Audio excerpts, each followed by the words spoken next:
The car wash industry is booming. Across the country, express wash chains are popping up on every corner, competing for customers with high-tech equipment and flashy deals. But with all this growth, one question remains. What really sets a car wash apart? At Sergeant Clean Car Wash, the mission is different.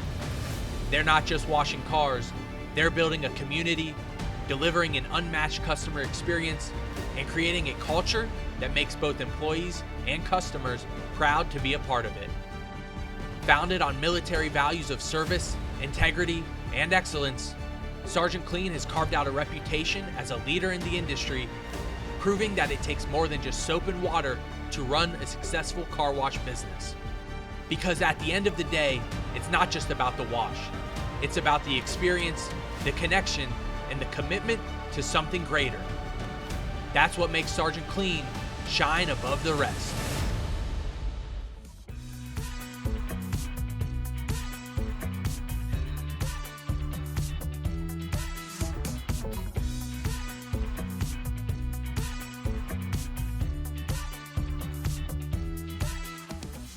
I think how we typically get this started, and I hate to put you on the spot, but imagine you're trying to pitch your business to someone that has no idea what Sergeant Clean is doing. In 30 seconds, right?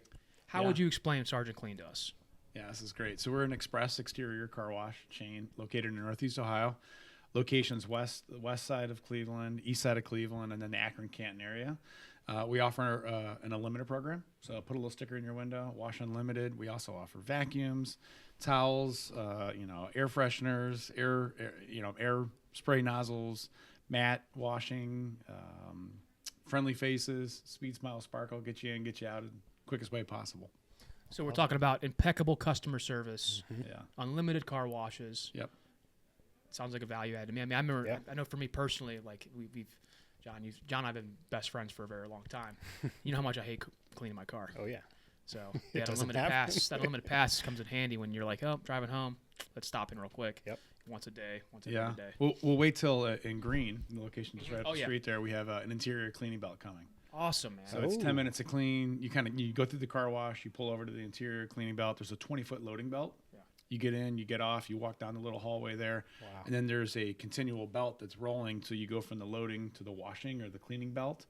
And then they're going to towel dry, do the door jams, the windows, rubber mats, I love dash, console, things like that. All the bells and whistles. You're kicked out the other end. So, and if that works, then Lord willing, we get some property next to Strongsville, so we'll kind of do a spoke and hub concept around, 4 or 5 locations. I actually live probably like 10, 15 minutes from your location in Green. I live in Canal Fulton. So perfect. It's not well, it technically is Jackson That's Township. worth a switch. Right. But like, you think I'm not going to his his car wash. But anyway, so, obviously Sergeant Clean, it's not something you've been doing forever. So let's talk about like your background a little bit. I know you're a Marine Corps, and thank you for your service. Yeah, you're very welcome. I have my family, we were all part of the Navy. My grandfather was in the Army, so like, I've got military background. I'm, my family as well.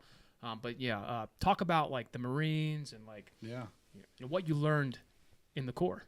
Yeah, so it's funny because my uncle on my mom's side, uncles are in the Navy. My grandfather's in the Navy, so Thanksgiving I get made fun of, and all that stuff. So I'm used to it. I always say, well, I'm the only Marine, the smallest and the toughest of all the branches. But obviously I'm partial.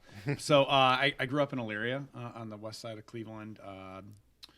Went to I was dreams and aspirations to go to Miami of Ohio, and then I threw a wrench in there and said, hey, I'm going to join the Marines. And I remember my parents just staring at each other, and my dad going, I don't remember visiting that college. So I spent 8 years in the Marine Corps. I was a bomb builder, so I was an aviation ordnanceman. My mom was always super stoked about that. Yeah, really. Yeah, guys, a bomb builder. Yes, on fixed-wing aircraft and then like the dual and single-wing helicopters. Like so you're the one, basically crafting the bombs they put on the planes or choppers to actually deploy. Right, yeah. I mean, keeping control. Well, I was ammunition stock record services, so fancy title, ASRS. The military likes acronyms. So it was basically the distribution of ordnance on the west coast of California. So it was all those different components you put together, and then they load, on the aircraft, and then. Were you stationed in California by chance? Yeah, I was in Miramar, California, and then I was everywhere in the Pacific, from Japan, Thailand, Guam, Korea, you name it. How long were you in? 8 years. 8 years. 8 years. And then I transferred out of the Marines, worked for corporate America, 2008, 2009, the banking crisis happened. yeah. Well, I happen to be an executive banking recruiter. And, they're not paying exorbitant fees for recruiting. And I remember my boss, I love the guy yesterday, no different than the day he told me, but he laid me off, Yeah. and he's like, hey, been in business for 26 years, never seen the economy in the world like this. I got to let you go, which was a blessing in disguise because I was able to get out. I remember making that drive home from Broadview Heights to Elyria going, yeah, I'm not doing this again. I've always been entrepreneurially minded. So I'm like, this is God's way of saying, you did good. Now go ahead and do this next path and journey. And I teamed up. Next door's opening up. Yeah, and I teamed up with my buddy, and we went from 1 to 4 beverage drive-through stores. Kind of long story short, we went to a convention. I believe in knowledge is power. Yep. So I'm at this NACS show, bump into a guy, and he's like, I got C-stores and gas stations, but I got car washes. And I'm like, car wash? What do you mean a car wash? I'm not a car guy. I couldn't tell you a Ford from a Chevy to whatever. And he's explaining it. Long story short, he got me tickets to Atlantic City where they had a car wash show and just fell in love with the industry. Wow. I mean, it really reminded me of the Marine Corps. Here I am, some idiot from Ohio, no knowledge of car washing, coming in here from people from all walks of life, and they were able to say, oh, do this and don't do this, and here's this. And I met a distributor there on the soap and the equipment side. He was born and raised in Strongsville. And Vic was his name. I actually just talked to him a couple of days ago. And he goes, man, I got just the car wash. It's a piece of crap. You can't do any worse. And I was like, hey, thanks for the confidence, Vic. Love you, buddy. Awesome. And and when is that? What year is that? That was in 2012 was like the going to the conventions and doing a bunch of research and stuff. And then March 2013, we acquired the first one. Love it. What was the car wash industry more so like, get your hand, roll your sleeves up, get your hands dirty, and it wasn't like I'm gonna say white collar-ish type, crowd. Like, is that why you liked it so much? Because you like getting yourself, hands dirty, like solving problems. Yeah, if my wife was here, she'd go, no, Brian doesn't involve. Don't call Brian for anything that involves sweating. But actually, it was kind of a. When I went and I saw the car wash industry, we were in the beverage store industry, and looking at the P&Ls and looking at the business model was completely different. One, the car wash were dependent upon humans because that's what we want to do, right? We want to provide great quality customer service, take care of our customers, have a human on site. Right when at that time period of car washing, and I'll take one step back. When we were looking into this, I thought, all right, well, if I'm going to spend millions of dollars, I'm going to spend $5 or $10 grand. And I went everywhere in the Midwest. Any car washer I got on Google, can I buy lunch, dinner, coffee, beer, snack, pop, whatever, and tell me the good and the bad about car washing. And I developed a nerd journal, and it was pros and cons. And I would do all the pros, like, guys and gals in uniforms and like, employee handbook and training. The cons were like, team members smoking in front of customers and like tattoos on their face and, all this negative stigma. I want to hit this one exactly because this is like a big, this is like fundamental to me of like being a founder. Is like you're not afraid of asking questions. You're not afraid of asking for help, right? And like, do you ever remember like an experience, either good or bad, from that going and talking to an operator of a car wash where it's like you were like, wow, this person like they don't want to help me, or like, is there a really great experience where someone really made a lasting impression with you? Yeah, you know what? There was good and bad, and I figured, regardless. Sometimes it was like me visiting like laser wash guys and that own laser washes or self-service where you kind of do it yourself, put some coins in the machine. But a lot of it was tunnel car wash services, and for me, when I would go see somebody who was not team member, focused, who's not customer focused, that was really the lifelong lessons that were like, man. Everything is, they would complain. Oh, it's the customers. They're so stupid. And all my stupid employees, they come in drunk and they do, I'm like, when are you going to take responsibility? So it was actually the opposite. It wasn't you're the the positive. Yeah, it was like, now granted, that was some circumstances, and a lot of them were like welcoming and gracious, and they answered all my stupid questions and great questions. Yeah. And it really taught me, about our industry and about people, because people want to help. Yeah. So now, fast forward our lives, like I love, reciprocation and reciprocity has been important.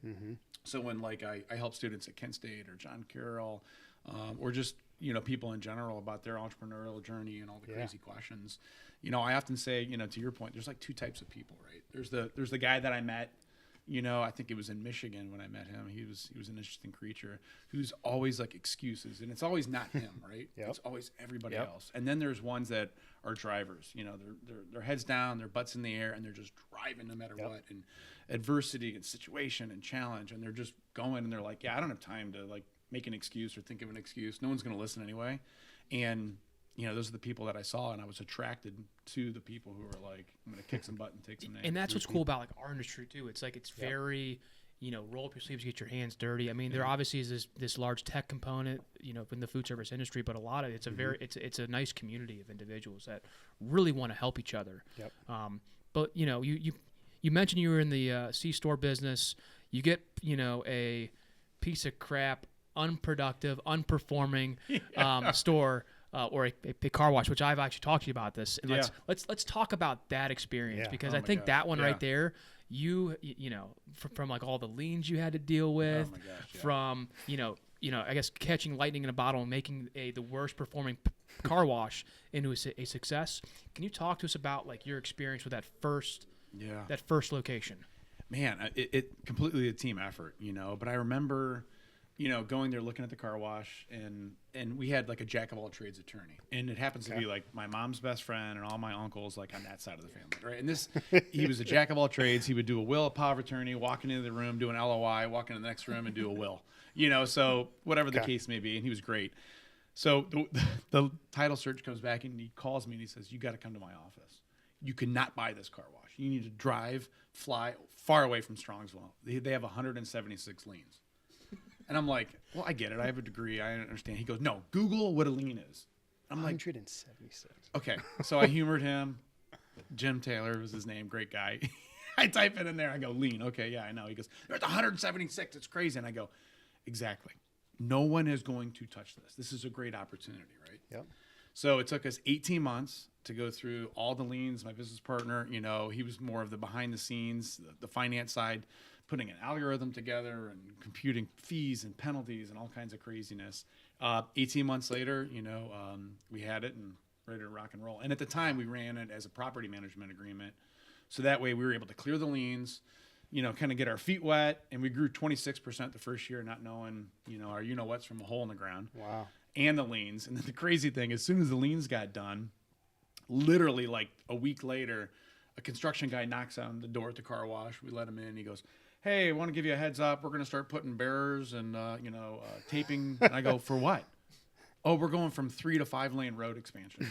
And I remember staring at the wall going, okay, I don't know. Okay, I guess. Yep. Like, what can you do? Right. And I'm thinking any business and, a pizza shop, they don't care, right? You come in, your car gets a little dirty, leave. Like, we are a car wash. So you have to drive through crap. And, it was like at the time I was staring at my belly button going, what did we do? Have we made the wrong decision? But it's like adversity and overcoming these challenges. Yep.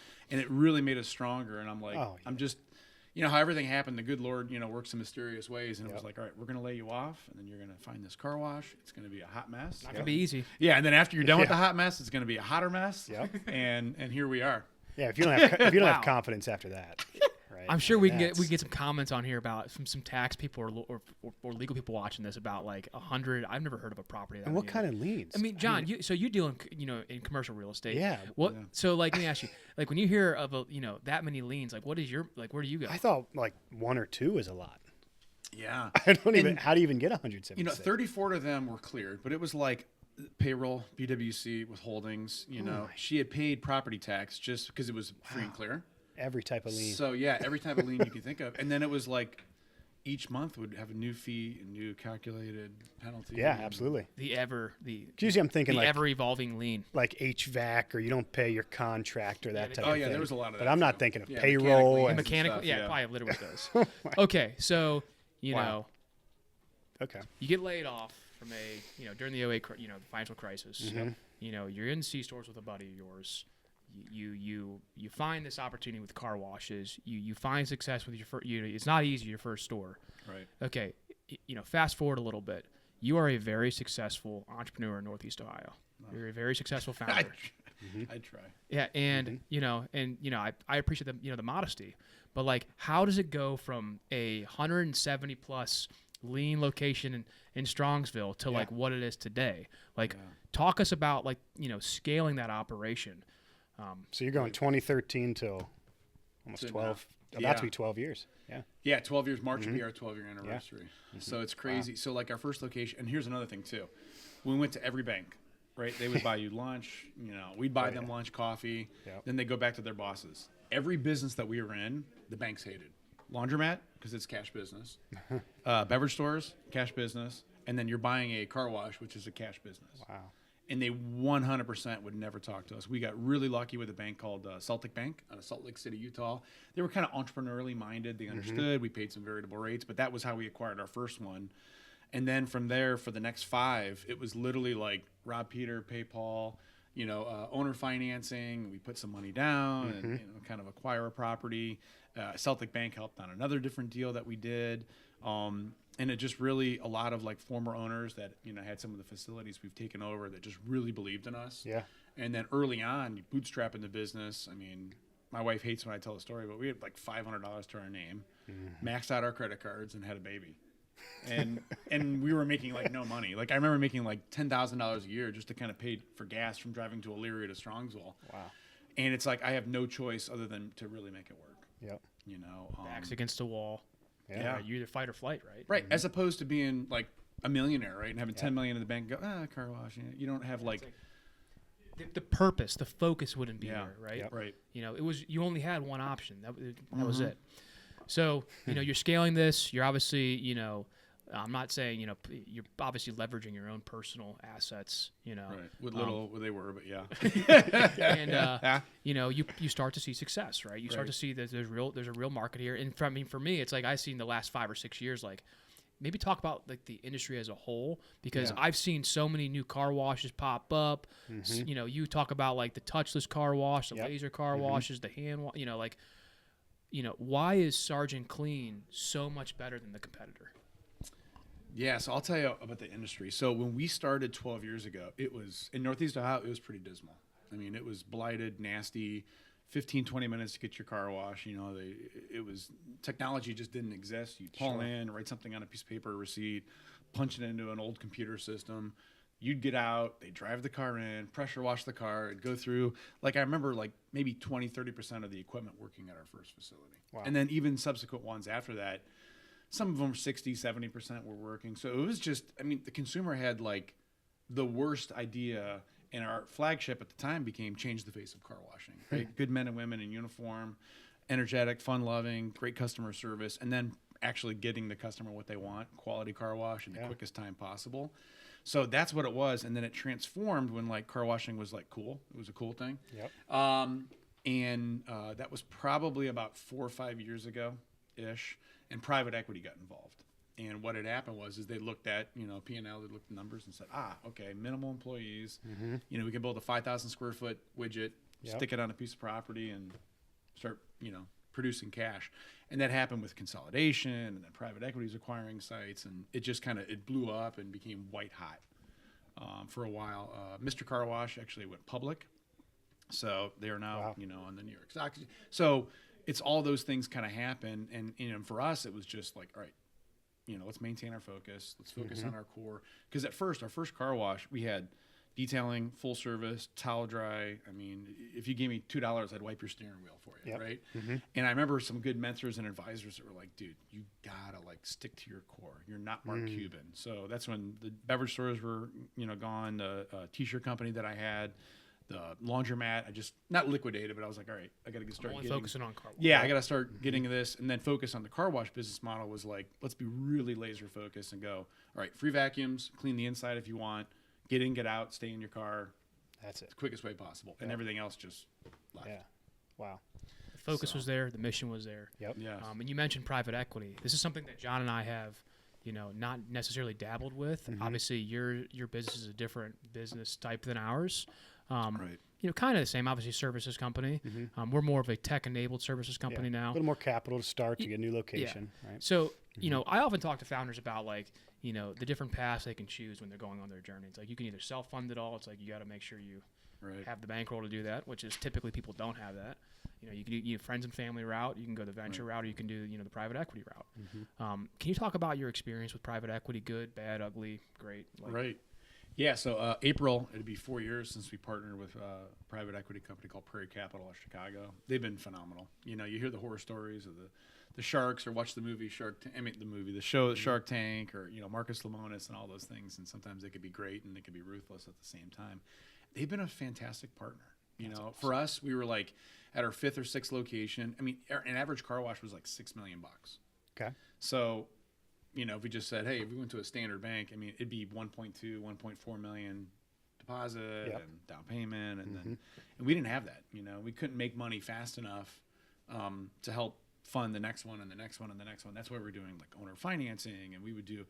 I mean, every one of the first 6 locations that we had, every one of them was different. Even standard bank loans to like variable rates, quarterly, monthly, or like, hey, I'm going to put money down. So it was difficult to really scale with your guys' current. You needed that financial partner to come in. Yeah. So I mean, we did well with the first 6, but I mean, we were personally funding all this, and then we were I think they were going to take my first, second, and third born child if I defaulted on it. Take whatever they can get. Yeah, I mean, we were just.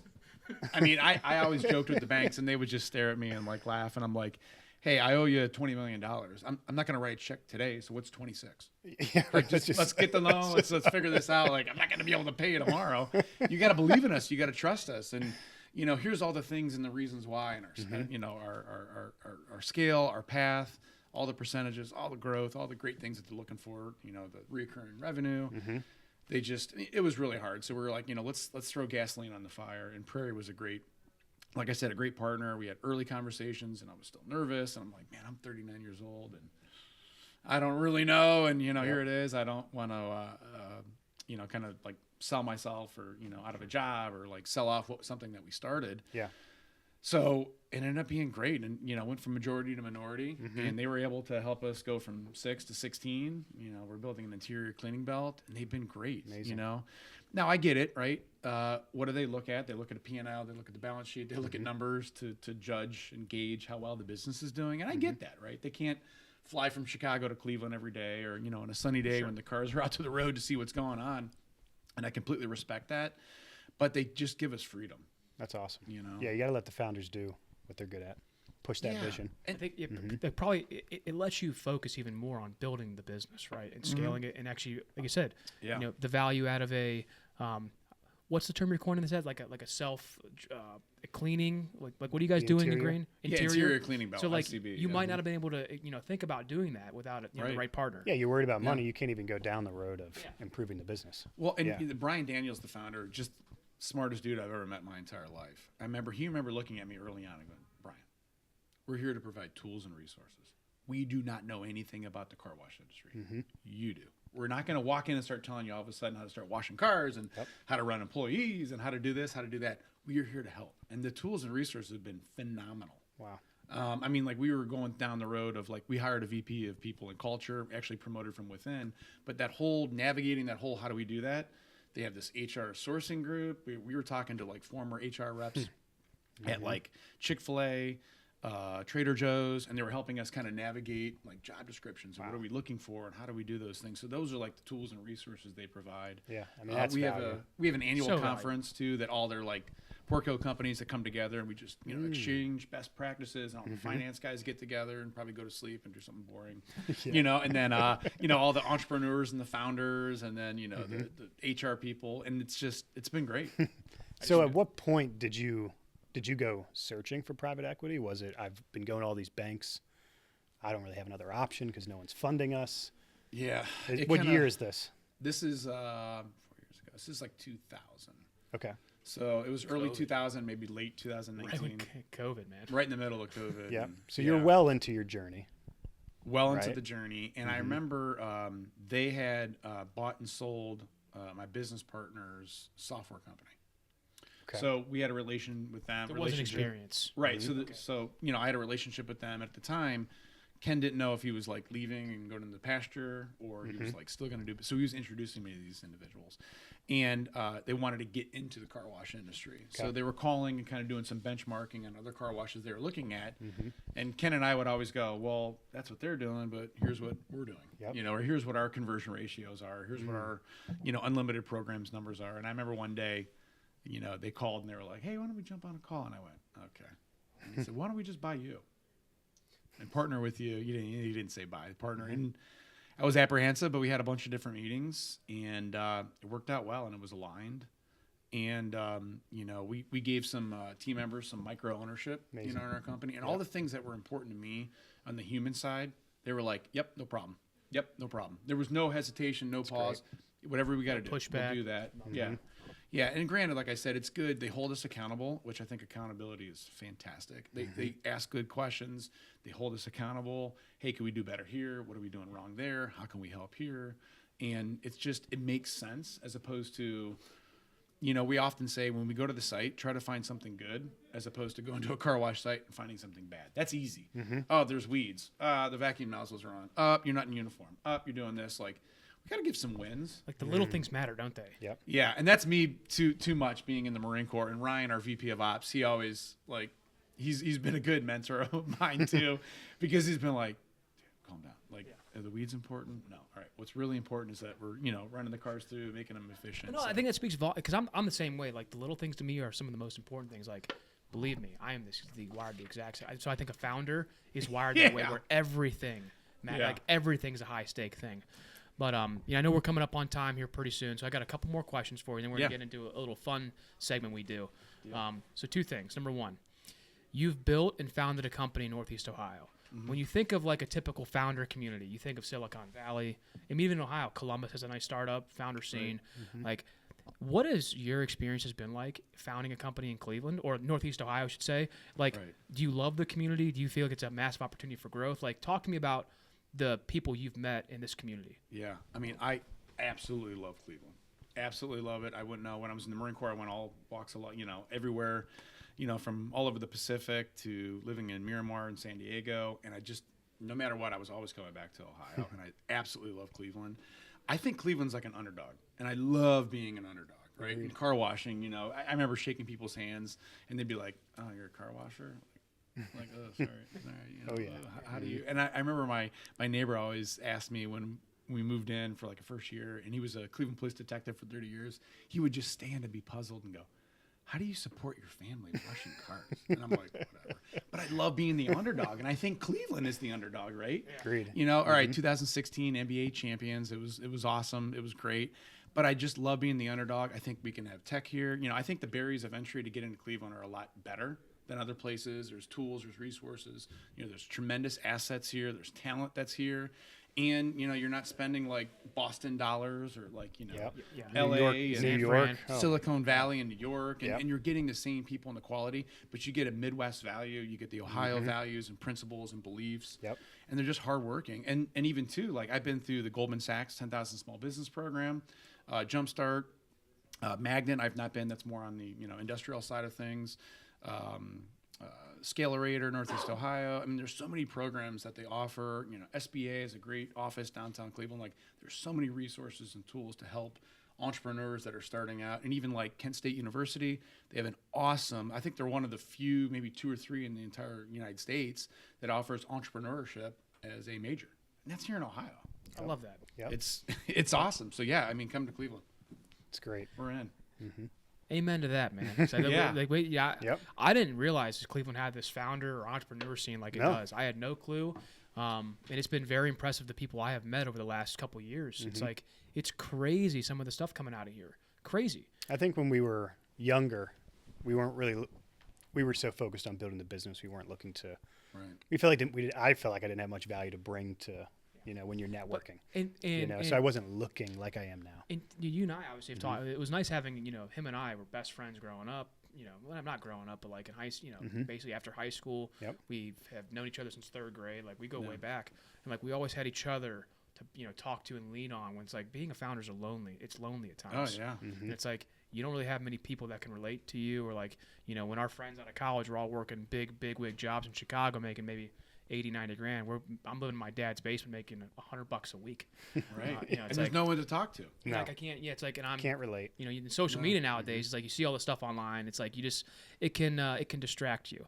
So having this community of founders has helped us immensely. And great things are coming out of Cleveland right now. Agreed. Right. So last question before we get into our last segment is: you built a successful business, you scaled it, you've partnered with a private equity company that's pouring gasoline on the fire. Fast forward 3 to 5 years from now, what's Sergeant Clean doing? We made fancy shirts and bracelets that said 25 by 25. And then the interest rates went up, and the construction costs went up, and I was like, let's go ahead and throw those away. 3 to 5 years from now, I would love to be building, our 3rd and 4th interior cleaning building. I think it's going to be great. Once again, that's very similar to 176 liens. The average express exterior car wash, they're not going to want to do that, right? It involves people, it involves a process, it involves accountability, and they're like, we'll just stick with the 2 or 3 people that run the car wash, flick the lights on at 7, shut them off at 8, and probably another 3 to 5 more facilities, and still growing and doing it right, here in Northeast Ohio, and just being a powerhouse. Obviously, I'm partial, but I think we just got really great people, do exceptional work. We're big in the community. My grandfather, growing up, often asked me if you paid your community rent. And businesses, as a business, we take from the community and say, hey, please come visit us, please. But how are we reciprocating that back? So, we just donated last year like $14,000 to Neopat, which is Northeast Ohio Patriots that help military families. Love that. The list continues, and we're getting our team involved in that. We have a community impact coordinator, so it helps each of the sites figure out if we're going to a food bank or doing a cleanup or canned food drive or school supply drive with like Big Brothers, Big Sisters. I think that's just what keeps us driving, and more of that, right? Because those are lifelong lessons that we're helping our team to develop as the soft skills, and this is how you kind of grow up and be a big boy or a big girl, and here's some life skills that you can learn, and paying the community rent and all these things. As I say, you could stay at Sergeant Clean for 100 years or 100 days, but when you leave, just take us for what we have, right? Yep. Like the Marine Corps. Spent 8 years in the Marine Corps, college and training and leadership, and just all the skills I learned from there, and I take it to where I'm at now. Wow. Well, I'm excited to watch this journey. You are as well. Any plans that you think you'll ever grow outside of Northeast Ohio? We thought about that. I think we just stick here and just really get to our core, locations and really density. There was a big word for a Pollock. Density of the area, and just really, get strong locations close to one another, and then start expanding from there, as opposed to having onesie twosies. I love how clear and how you've already thought about this and why it doesn't make sense. No, seriously, it tells me you know what you're doing, man. Because everyone could say like, I want to be everywhere, but it's like, what's the purpose? And you're just telling me, right? You want to be the powerhouse you're not, like an NEO. Yep. So like, thanks. It's a good move. Last segment. This is a fun one.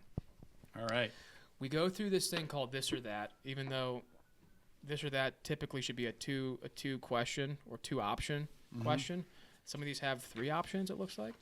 So we're not going to do technically this or that. It's just kind of like we'll call it like a lightning round. Yeah. All right. Lightning round. So what's going to happen is me and John are going to ping pong and ask you questions. Okay. Looks like there is 7 questions, so one of us will get an extra one. And these are typically questions either from Northeast Ohio individuals, your industry-related stuff, or just entrepreneurship in general. So, John, I'm going to lead off. You say you're an entrepreneur through and through. You have this entrepreneur blood in you forever. Right. What was your first business idea, and when was it? I was 8 years old, and I literally stole like chips, snacks, pop, water from all my aunts and uncles that lived nearby me, put it in a wagon, and went to the corner of a major intersection and would sell pop, snacks, chips, and whatever to people for 100% profit. 100%. And so one day the customer was my grandfather, who like ripped me up by my hair and ear into the car and give my chips back. Yeah, then was like, all right, you're gonna start paying back your aunts and uncles. This is stealing. This is not how you get. Like, let's go to the grocery store and we'll buy you supplies. That was the first one. Awesome. Wow, I love that. Favorite all-time entrepreneur, business leader, mentor. I'm probably in between Simon Sinek, love the man to death, and Gary Vee. I love candor. and he's all about candor, and he could say the F word, the A word. He really reminds me a lot of my grandfather. So I would rest on Gary V. I like that. I like that. I had the pleasure of meeting him, talking to him really? for a little bit. Yeah, we got a Denver. picture of it. We can throw he's it in. great. He's a really nice man. guy. I mean, when you meet him in person, man, he's average, just like me and you right now. Average guy. Yeah, it's Wants sweet. to help people, truly. Like, he'll take the time to talk to anybody, and I really respect that. And Simon Sinek, Start With Why, Love phenomenal book, man. Yeah. Phenomenal. Yeah, good leaders eat last. That's another good book too. Yeah. You're a Cleveland guy, Cleveland sports fan, right? Yes. I know you like the Cavs. You Love it. mentioned that earlier. Oh, All right, and obviously the Cavs already have a title. All right, so like if you had to pick, in 26 or maybe 25, what year? Just this year? Well, the Browns are already out for 25, so let's say starting with the MLB, I guess. Okay, starting this year with the Guardians. Okay. Yeah. Who would you rather have win a title this year? Guardians, Cavs, or Browns? I'm going to say I guess the highest probability would be the Cavs, but I really want the Browns. Man, I have been a Browns fan forever, and I just see we can't do anything right. We can't get out of our own way, and when something's going good, it's like Nick Chubb. It's like, what the heck? Yep. We can't do it. I don't know, but yeah, I'm going to say the Browns. Let's move the team. Okay. Yeah. Yeah, exactly. Take it to Brook Park. Dream car you'd enjoy washing. Well, I said I wasn't a car guy. I think Yeah. it'd be fun to see a limo, and we've watched limos before, because it would just be slowly coming out like a piece of Like an taffy. extended- You're yeah. stretching or Piece of something. taffy. Car. So I'm going to say a limo. I don't know. All right. I like that. Yeah. Favorite book? The Four Agreements by Don Rios. I've never heard of that one. Oh, think it's I- fantastic. Fantastic. What's it about? It's if everyone adheres to these four agreements, like life is Yeah, fantastic. it's like self-help, basically, right? Like, Yeah, I heard Tom Brady winning his 800th Super Bowl and 400th, MVP. He goes, they asked him, what are you going to do at the end of the year? I'm going to go to Disney World and yada, yada, yada. But I'm going to read the four agreements again. And it just was like subtle. And I'm like, well, anything Tom Brady does, I look it up. And it's the four agreements. And the agreements are, always do your best. Don't take anything personal. Be impeccable with your word and don't make assumptions. And if you think of those four in every aspect of your life, you're like, okay, great. And that's his philosophy, It's right? his framework, yeah. His team's like, how would I ever yell at my team? I know that they're agreeing to the four agreements and they're always doing their best, right? And I'm going to be impeccable with my word. Maybe it's not like cursing and using, profanity or whatever. Like, it's like my word is my bond. So be careful what I say. Yep. Those are one of the assets. And it's a quick read. It's like 80, 90 pages long. Wow. Wow, okay. All right. That's a no-brainer. Pick some up for the office, Benny. Yeah. What was the best piece of advice you've ever received? What a question. I should probably say something my wife told me, just to make sure we're on the up and up. We're getting ready to celebrate 19 years of marriage. Oh, that's But I would incredible. say, Congrats. I would say my grandfather. He said, he asked me that question when I was younger, and I was too naive, 8, 9. He was immigrant, came from Poland. He worked a fireman for 22 years. He was an entrepreneur. He had a concession trailer at fairs and festivals that I got to work for him from 8, 9, 10, 12, all the way up. Concrete company. He thought he was like Mark Cuban, of his time at all these businesses. And he always asked me, when have you paid your community rent? I love that. And I was so stupid and naive. I mean, I guess we all were when you're 10 and 12. You're like, all right, whatever. Can I get my paycheck? Exactly. Give me my money, outside. Grandpa. Pay me. And yeah, then it dawned on me in high school, and then choosing a life of service is like, it wasn't like property tax and payroll tax. It's like giving back to the community. Yeah, it's like we live here. Yeah. We all do. It's like, It's time. let's make it a better place for everybody. Right, yeah. All right, last but not least, Cleveland's got some good food. I recently moved out of Cleveland. I lived right by John Carroll. I built a All house right. down here. Yeah. So, but my wife still works up there at University Hospitals. We were a frequent visitor at Little Italy. We'd go to Trattoria over there. Okay. Was it Little not Mia Bella's was one of the places, right? But we always went to Trattoria. I would get the gnocchi al burro there. If you had to pick one place in Cleveland, though, I didn't really go to the West Side that much. One place in Cleveland to eat. Where are you going? Man. I'm going to say the Butcher and the Brewer. Oh, yeah. I like that place. That place is incredible. Yep. Yeah, I mean, it's great. My wife and I will go, or our friends will go. We'll meet up for a Cavs game or a Monsters. I'm taking my little guy tonight for a Monsters game, so he's not going to want to go to Butcher and the Brewer. But yeah, it's great. It's just a great concept. The efficiencies with their wait staff, great food, good drinks. Do you like how their menu technology? You take a picture of it and you order it. Isn't that Absolutely great? love it. Isn't that great? Yes. So we Because actually you just order yourself. Yeah, remember on that? the Yeah. phone. Yeah, Yep. it's and then it just phenomenal. comes. It's like ready. Like Yep. if you order the pretzels or you order the Brussels sprouts before the This Here it it's, is, it's, right? it comes out. We get hot that and ready. ribeye. That The ribeye ribeye every was time. incredible. And Yeah. That for, ribeye appetizer. for our listeners that don't know, where is it? What's it called again? Butcher and the Brewer. Butcher and the Brewer. Brewer. Yeah. Okay, we've been there twice. Sorry. I For love those, who, it. It's the for those best. who don't know it, well, I just forgot, man. I got a lot going on up here. Okay, it's in East 4th Street, right? Right down by the Cavs arena. Yeah, by Hilarities there and stuff. Guardians area. So there's a lot of what's the bowling place on the corner down there? You can Yeah. go to Corner alley. corner alley. Yeah, so it's Yeah. like you got all that nice spot down there. But yeah, that's phenomenal food. Yeah. And if you got kids, Pins Mechanical is really cool. My Ooh, kids yeah. love that. They Yep. got all kinds of arcade games you can go. They got the duck pin bowling or whatever. Nice, man. Yeah. So that's a good one for the kids. Yeah. I love I'm just laying low down here for a while. Yeah, with that new house. You're Yeah. like, Oh, yeah, I'm never just- mind, we're not bunker. gonna do Yeah, it. in the bunker. Netflix, Yeah. right, babe? Yeah, exactly. Yeah, and you might be able to see what I'm watching on Streamline, by the way. it. Oh yeah. So just telling you, I like you that should little check plug. that app out. But cool. Definitely appreciate you being here, man. Your story's incredible. Like you've done some incredible, stuff in Northeast Ohio. I'm proud to have this conversation. Thank you for coming down, and I'm excited to, to watch your journey throughout the years. And lastly, to our viewers of this, where can they find Sergeant Clean? Where can they find details about you? Is there a website they can go to? LinkedIn page, Facebook group? Yeah, I could provide LinkedIn. You can find me in Brian Krusz. My real last name's Kruszewski, but I shortened it to Krusz, Krusc. And then the website is sergeantclean.com, so sgtclean.com. Love it. Awesome. Easy. Thank you for the time. We'll Yeah, throw thanks some for having we'll me. throw some links in there. Appreciate you, man. Cool. Thanks, guys.